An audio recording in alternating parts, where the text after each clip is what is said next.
May mga araw na halos gusto mo nang sumuko. Mahina ang benta, maraming gastusin, pagod ang katawan, at minsan pati tiwala sa sarili ay nasusubok.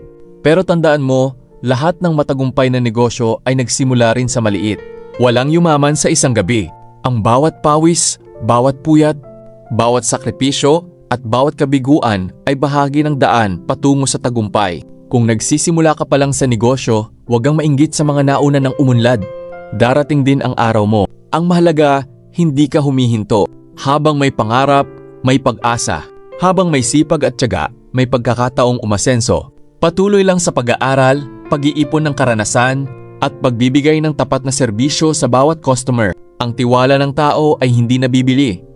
Pinaghihirapan ito. Higit sa lahat, huwag kalimutang ipagkatiwala ang lahat sa Diyos. Kapag siya ang kasama mo sa bawat hakbang, mas magiging matatag ka sa bawat pagsubok.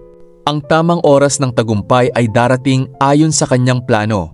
Kung pagod ka ngayon, magpahinga ka, pero huwag kang susuko. Isang araw, babalikan mo ang panahong ito at mapapangiti ka dahil masasabi mong, kinaya ko pala.